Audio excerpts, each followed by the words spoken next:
Executive state of mind. Executive state of mind. Executive state of mind. Ready to uncover the secrets of successful partnerships? Welcome to Executive State of Mind, where we deep dive into the minds of business leaders who drive growth and innovation in their industries. I'm Tal Boussani, VP of Business Development and Natural Intelligence, and I will be your host for the day. Today, I'm joined by my dear friend, colleague, business partner, Philly's 40 Under 40, and the CMO of Medical Guardian, Matt Guerrieri. Together, we'll explore how to build successful partnerships, how to drive efficient growth, and many more. Matt, thank you for joining us. Welcome, my friend. Thank you. It's great to be here. Thank you for having me. Matt, tell us a little bit about yourself. Sure. My name is Matt Guerrieri. I am the Chief Marketing Officer at Medical Guardian.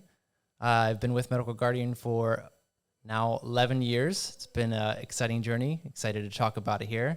On a personal level, I am a father of two, soon to be three in December, and excited to, just like business, take that head on day by day and figure it out as we go. Any special preparations for the third? I think just more sanity, breathing, meditation, trying to work through it all. But you just mentioned that you have been in Medical Guardian for 11 years now.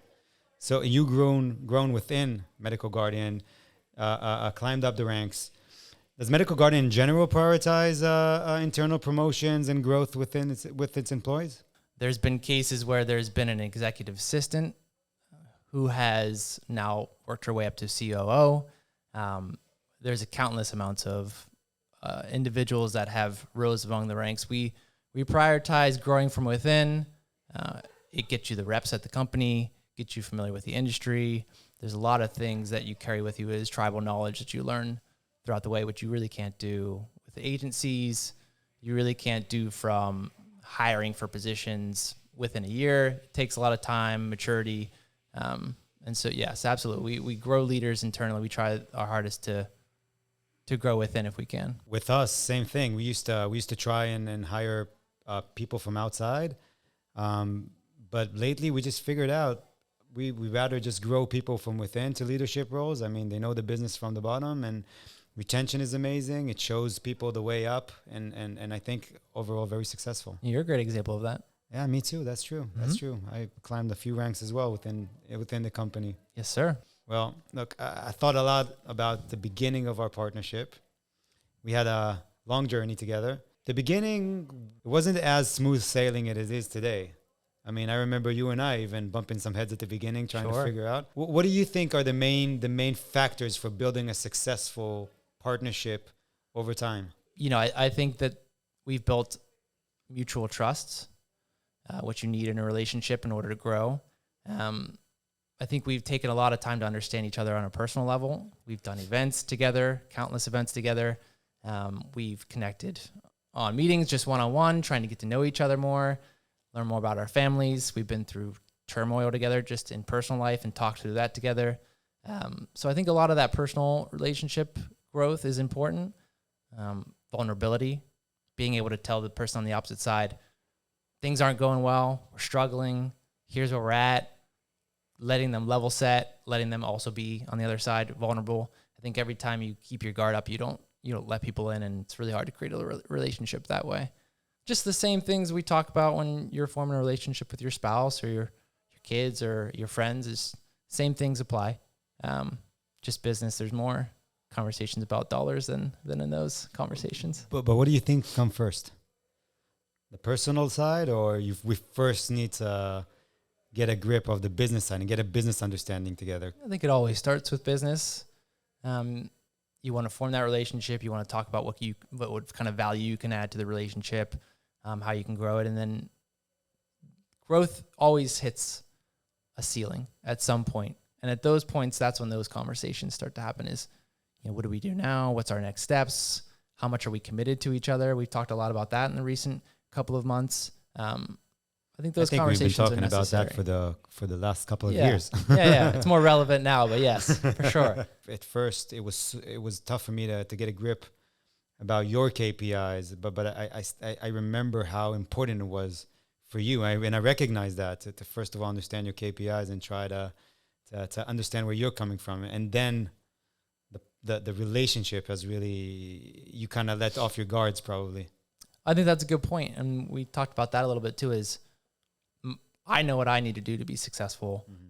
I don't know what it is that you need on your side to be successful. And so I think asking that question, providing that information, whether it's profitability, whether it's, CPCs, I like to learn what you're going after, because if I can level set, if I can start to measure that on our side as well, however that may be, I can track it and I can know when we have conversations, Tal's pretty happy because his performance on his side is going well. I'm tracking it, or Tal's going to be upset this time. I need to prepare for that and just talk and work through ways that we can help each other. Yeah, I completely agree. Like knowing what the other side feels is so important. And this is why probably clear goals are so important. Like understanding the goals of each other, so we can actually get an initial thought about how the other side will respond or how will it affect their business. For sure, and consistency. And I think that this is something that you guys do really good. I mean, you're very consistent with giving your clear goals, and it doesn't change as much. It hasn't. Others. Yeah, it's been very. I mean, the base level has been very consistent. Cost per sale, cost per click, EPCs, whatever it is, we've always stayed pretty consistent. So you can follow it and track it. I think elements have changed. Competitiveness in the marketplace has changed. Our brand, what we're looking to do in the industry, acquisitions, things that we've changed over time, similar to you, have evolved. But I believe that base level has been very consistent, which has been helpful. I agree. But let me ask you another question. How will you approach conflict? Because conflict is something that is crucial for a successful partnership. We need to know how to have conflict in a productive way. So how would you handle conflict? Yeah, that's not easy. I think a lot of companies struggle with conflict. It seems like there's two ways. You can either be really aggressive towards each other, or you can be really kind to each other. Either way, I think the first question is very important here. How do you build trust? I felt my best conversations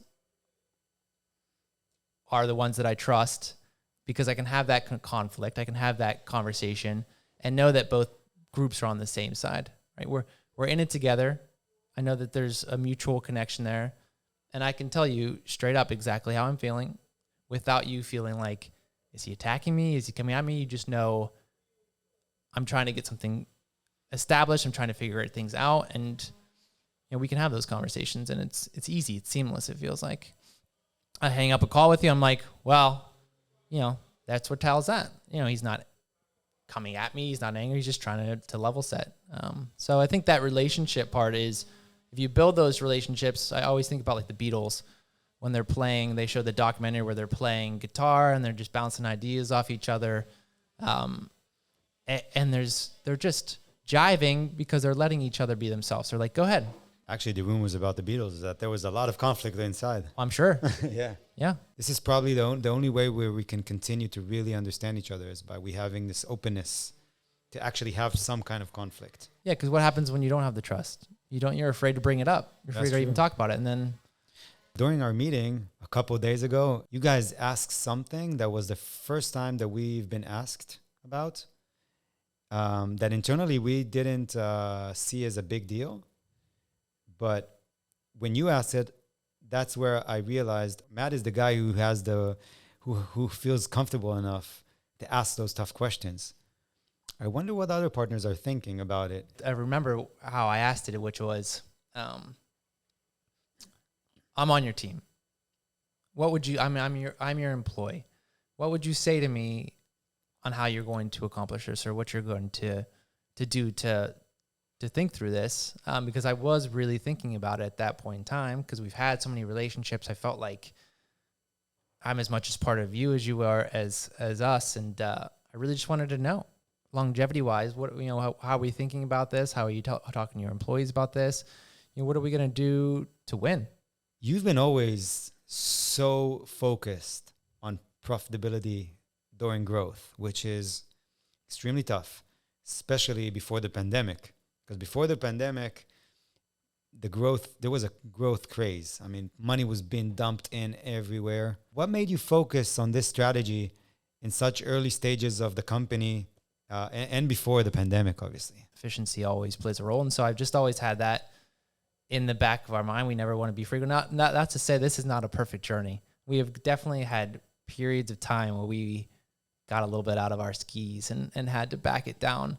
But we've always been thinking about who do we want to be 10, 20, 30 years from now, and had a really passionate focus to be the top healthcare solutions company for aging adults in the country. And I think that's what drives it. But would you change your answer if you were a startup or a new business trying to create an impact? I think the difference is there's risks you have to take, which may not allow you to be as efficient as you'd like to be. I think efficiency always has to play a role. So you always have to think about how to do it as efficiently as possible. But the level of risk expands when you're a startup. You have to do things you're uncomfortable with. You have to do things that are going to get you to be able to grow, and growth is uncomfortable in itself. So yeah, I would say the efficiency should always be in the back of your mind, regardless. If I'm talking to the startups out there, I agree. I mean, if it's not your money, it doesn't mean you could just throw it around. you have to think like a business owner, regardless of your position. That's one of our MG23s. We have fundamentals, a little booklet of 23 fundamentals. Ooh. And one of them is to think like an owner of the business. And what that means is think like it's your money. You're spending it. What are you going to do with it? Recently, Medical Guardian has grown a lot. And I won't say shifted away, but added a layer out of direct to consumer, which you usually do, focusing a little bit more about healthcare. Well, how is the marketing strategy different when it comes to those kind of different offerings? When you're talking healthcare, it's a lot more awareness based. It's a lot of conferences. It's a lot of forming long-term relationships and partnerships. It's very different. But brand plays a tremendous role when it comes to healthcare and B2B marketing. Getting your name out there, creating case studies, creating white papers, trying to do webinars. And I think the brand's come a long way since we started to establish it in 2017. We decided to rebrand, to create a brand after some of the spokespeople that we had hired didn't work out. And ever since then, I think that's what's kind of lifted us to this level and be able to enter a B2B space and be successful. So I'd credit a lot of hires to helping us get there. Wow, that's a big shift in what you did than the strategies before. Yeah, well, you guys work in countless industries. I mean, it must be very difficult to navigate from, when we talked a little bit about this, how do you navigate from one industry to the next, to the next, to the next, and play in all these spaces? The channels are different, the models are different. I get to deal with consistency. You don't have that luxury. That's true.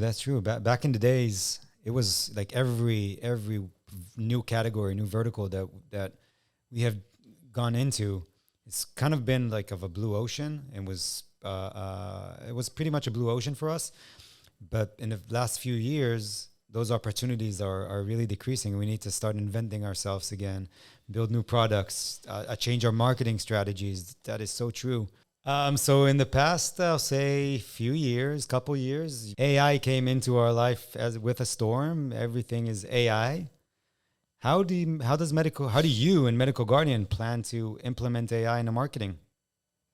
We're trying to figure out a way to infuse it into building blog content, moving faster with strategy.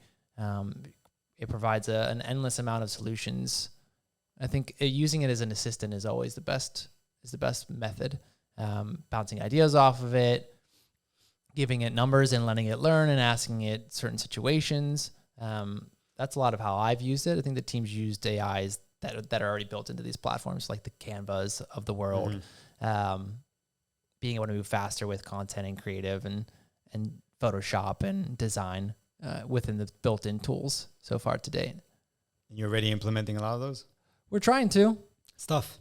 It is. And it's easy to take your eye off of, the ball if you think that you're always being passed away by people who are better at AI. So I think just taking your time, I think my advice would be to take your time, understand how to use it in the right way. Don't force yourself into unfamiliar habits. And from our perspective of our business, I think it's really exciting. And talk a little bit about that is we're infusing AI. A lot of the healthcare space is and I think, everyone in this room can probably align with this, is as you start to change in your health, behaviors stay consistent. So if you're a stubborn person who doesn't like to go to the doctor, you're probably going to always remain the stubborn person that doesn't like to go to the doctor. So, with AI and conversation, we can actually start to have some behavioral change conversations of, we have a wearable. We're a button push for an emergency call now. But our thought process is, if we have a gateway into the home where we can communicate to the person, why not have some more engaging conversations of, who are you? Let us know a little bit more about you. Let's create that relationship, that trust, that bond. And then after you've done that, how can we help you change your behaviors to think differently about your health? Who's the right persona in the organization, in your opinion, to lead AI? Is it more tech, business, marketing? Great question.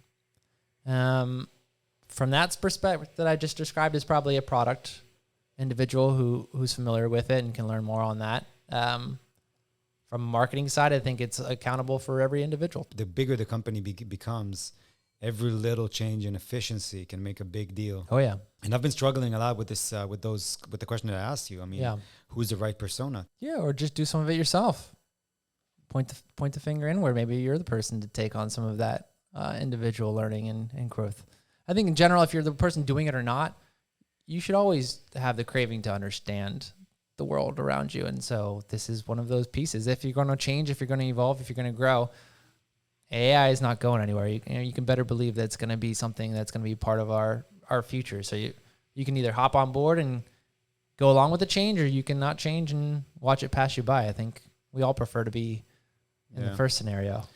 We actually take it very seriously in natural intelligence. Our CTO is leading the AI revolution, and if you want to get his attention, just throw the word AI in the room. But we actually built a task force, first of all, led by the CTO and a few of the business leaders as well. I'm actually one of them, and we built like those 4 pillars where we need to be part, or we need AI to be part of our business. The first one, obviously, and the most intuitive one, is efficiency within the business. How do we integrate AI with every part of the business? So a lot of content creating, ad creation, a lot of analytics using AI. Those are all things that we are already implementing and actually using pretty much on a daily basis already.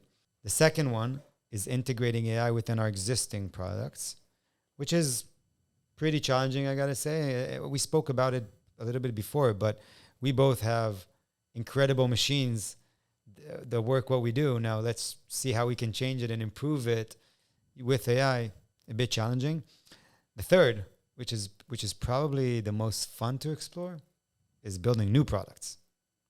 This is where our imagination goes wild, maybe a little bit too wild. But it's fun. It's fun trying to build new products. I'm actually more involved in this one, and I must admit, I don't have a breakthrough yet, but we'll get there, which we're trying. I believe in you. Yeah, and the fourth, us being in such strong partnerships with Google and Bing, is understanding what they're trying to do. It's great. Yeah, you guys have probably invested quite a bit of money into them in the past. We are one of the top spenders for both Google and Bing. I think it's only natural that they would want one of their biggest clients to be part of this process. Now we're moved to more the quick section. We'll ask some quick questions, a little bit more fun. So if you have one piece of advice for a new marketer coming into the market, what would be the advice of a marketing professional? I think you said it already, and I agreed with it wholeheartedly. I think it's sponge on the wall, constantly learning, never thinking that you're the best, letting ego get a hold of you. Well, Matt, I'm a big fan of superheroes, and I wanted to know if you need to choose one superpower work-related, what would it be? I'll buy myself some time. What about you? I work-related, non-work-related. I want to fly. I don't. How does that help you in business? I don't like planes. Just the I just don't like planes. To get to the point where you want to be faster. Exactly. I like it. Always be at the opportunity a little bit sooner than the other one else. I think it's foresight. we talk a lot about vision and leadership. If I can have a power of vision, know what was coming ahead of me, knowing what roadblocks I'm going to face, being able to adapt to them a lot quicker, that would be an awesome superpower. I think that would be a pretty strong competitive advantage to see the pitfalls and the holes before I get probably there. more than flying. I think flying is cool though. If I could fly, I'd also fly if I could add two. Look, we have a custom in natural intelligence. Every new employee that comes in, he needs to tell a story, an embarrassing story in front of the entire company. Okay. Can you share an embarrassing story? I can share lots of very embarrassing I stories. know a few of them. But I think one of the embarrassing stories I can think of off the top of my head is because it's recent. We had a new hire start. He was replacing a position of the old hire. Very similar names, and we were going around, and I was my turn to talk, and I was trying to give kudos to this individual because I think he's doing a great job taking what the person before him had established and making it better. So I wanted to call him out in front of the entire group and say thank you. Unfortunately, because his name is almost identical with the person before him, I called him by that name. So I was calling him the person who had just been let go. And then everyone froze, stopped, and I heard a silence, like a pin drop. And I was like, oh, that's not what I meant. What I meant was, so that was probably, again, there's probably some deeper ones I could tell, but that one podcast worthy was an embarrassing moment. How many lives do you think we saved together? Real lives saved. We get testimonials hourly at this point of people who have pushed that button, had no other opportunity besides to reach really quickly for that and save their life. Yeah, absolutely. This partnership, you've driven a tremendous amount of interest level to our brand that we could have never done ourselves. Yeah, so I checked. Only the last 4 years, we're talking about over 80,000 lives saved. It's beautiful. So we came to visit here in the States, and you gave us this plaque with 20,000 lives saved. At first, it seemed like this little gesture that is insignificant, but then I took it back home, and we took it to the team. And the level of commitment since, or the level of understanding in the team of what we're actually doing here, and the partnership that we have built is a lot around those kind of values. It had made it's a small gesture that made a significant change in the way teams that are not exposed to medical guardian, known to you specifically, it immediately gave them the sense of commitment to this partnership. It was That's amazing. wonderful. Yeah. You get so lost in the day-to-day of what you're doing. You lose track of, you're so competitive, you're trying to keep up, you're trying to beat people. You forget the mission. And I think it's always crucial to come back to the mission, have a really good, strong mission. And this one, obviously, it's natural to have a mission of saving lives, but I just want you all to understand that. Like, they'll never find us without natural intelligence driving traffic to us. They'll never know that there's a solution out there that can save their lives. And because of you all and the group and the effort and the hours that you spend and the days that you pour in and the stressful nights, people find protection. I think that's important. It's been an incredible session, but the last actually comment goes back again and circles all the way back to the partnership part that we have started with.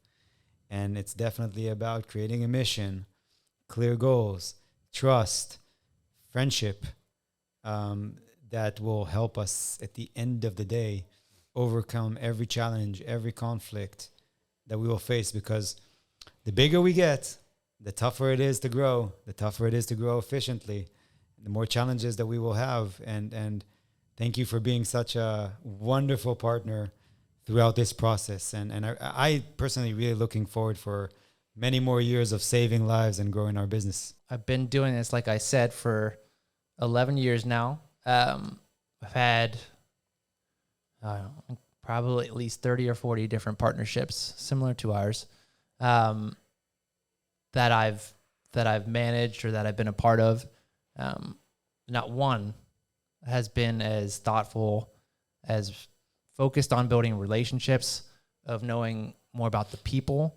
And that's just not like you and I. And this is great. We've had this relationship, but we go to these events and I'm introduced to the employees at NI, the leaders at NI, and everything's about culture. Everything's about people. They're not talking about KPIs. They're not talking about who's the best in the industry. They're not jabbing back and forth about position. It's always about people. It's talking about people. It's about how you're growing your company, how you're nurturing your individuals. It's very rare. And I think it's what makes you guys successful. I think it's your secret sauce. Sorry if I'm unleashing that to the world. No, that's good. That's okay. But I also don't, the people that are going to be the people that have always done things the way they're going to do that way. But I think if you're looking for a group that is going to be with you, that's going to feel like a trusted relationship that you can grow with, that you have stability and consistency, which is everyone's looking for, there's no better place than I from the heart believe that.